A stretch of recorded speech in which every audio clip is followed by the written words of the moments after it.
In tonight's Auto Watch, Americans are buying electric cars in record numbers, but there are serious concerns charging all these vehicles could put a major strain on the electric grid.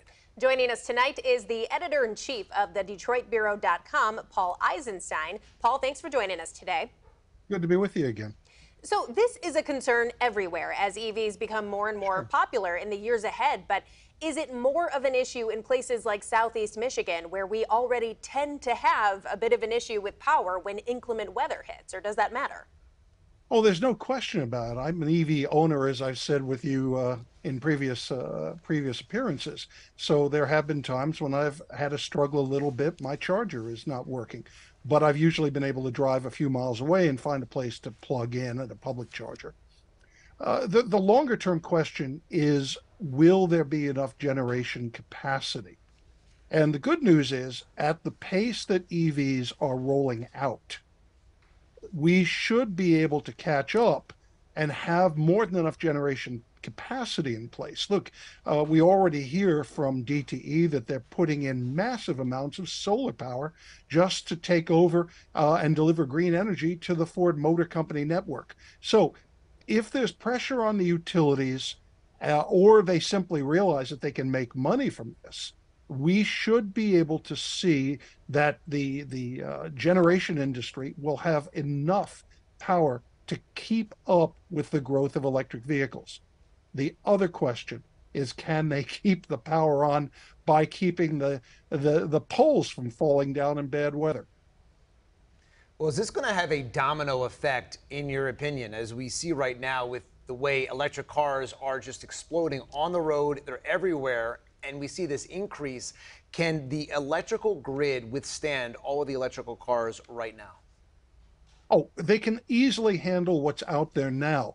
The grid has grown from, well, let me back up. The amount of EVs on the road has grown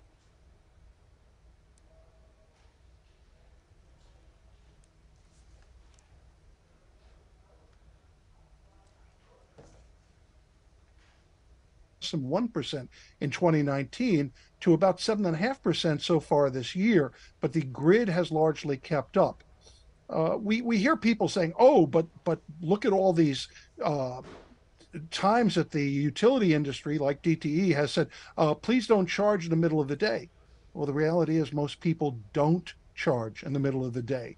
I plug in at night, as do 80 to 90% of EV owners. When there is a surplus of energy and the utilities actually make money, they can charge less, but this is energy they normally essentially throw away. So in the large instance right now, we're going to see the utilities being able to keep up if they just invest, as they have been, in new generation capacity and in improving their infrastructure. So, Paul, where do you think we'll be in say, a decade from now? Both with EVs, do you think that will be a majority of drivers driving electric vehicles? And do you think the grid will be keeping up? Well, there's two answers to the first question. Will these be the majority of new vehicles? If the Biden administration and others have their way, at least half of all new vehicles sold by 2030 should run on battery power. But remember, there are almost 300 million vehicles on the road in the United States. It would likely be 2035, 2040, perhaps beyond, before at least half of all the vehicles out there use electricity. We're going to see gas-powered vehicles remain in the fleet for decades to come. Oh, and as to the issue of whether the utilities can keep up, yes. If their feet are, if the corporate feet are held to the fire, there should be no problem generating enough capacity. It's not that difficult. They've been planning to grow anyway. They just have to make sure that the infrastructure is robust. And what we've seen from DTE is a good example. They've just got to simply do a better job making sure they can deliver the power that they can generate. Yeah. All right, Paul Eisenstein, editor-in-chief of the DetroitBureau.com. As always, thanks for joining us, Paul. Good to be with you.